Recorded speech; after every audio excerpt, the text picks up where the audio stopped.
This is Accurate TV News, where you get your news on time, on point, and Firefighters in disbelief as recovery efforts turned up dead colleague. Firefighters from the Westmoreland Division of the Jamaica Fire Brigade are expressing shock and disbelief at the gruesome discovery of the partially decomposed body of a colleague 3 days after he went missing.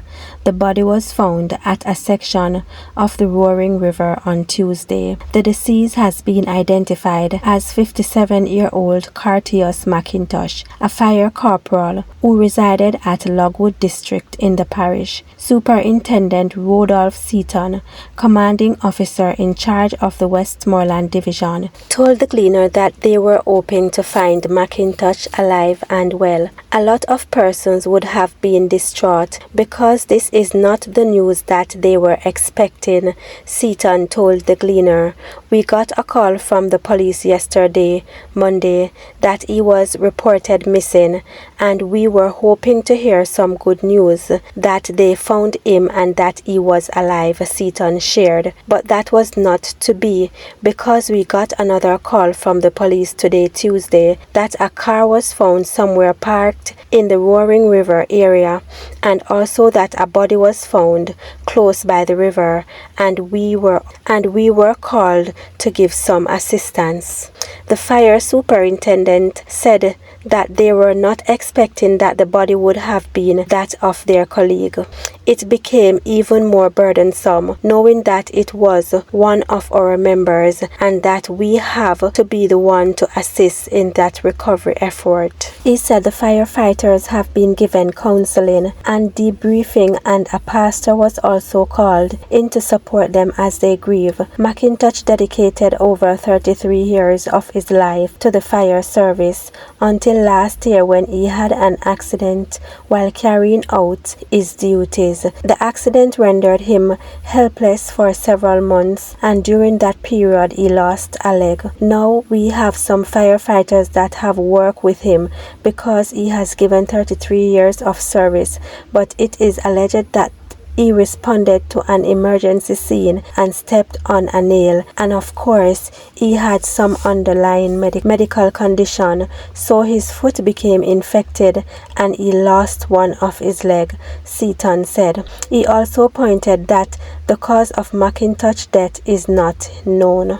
The Westmoreland police report that McIntosh was last seen at his home on Saturday morning, and a missing persons report was later filed at the Whithorn police station by his wife about 8 a.m. on Tuesday. McIntosh's motor vehicle was discovered in the vicinity of the Roaring River, and the police and fire department alerted. On their arrival at the scene, a search was carried out, and his body was later discovered entangled among bamboo in the river. It was just on Friday that we kept a function at the station, and McIntosh was there. I remember at one point I saw him being cheerful and laughing while talking to his commissioner, a firefighter remarked. The police have launched an investigation.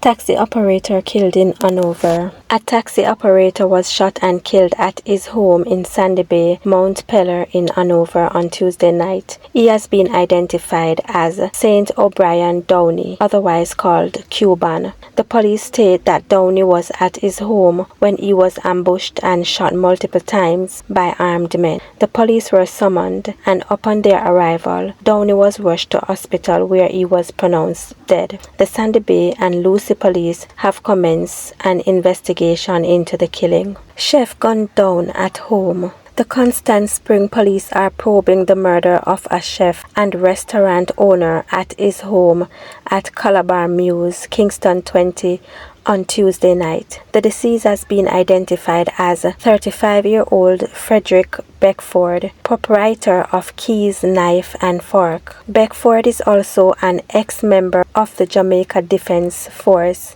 JDF. The police say Beckford has just arrived home about 9:20 p.m. when he was pounced upon by armed men. They opened gunfire, hitting Beckford multiple times before escaping in a motor vehicle. The police were summoned and Beckford was taken to hospital where he was pronounced dead. Portland taxi operator charged after allegedly trying to suffocate spouse.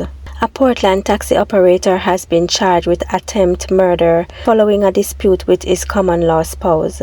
He is 37-year-old Royan Stewart of Rural Hill in Portland.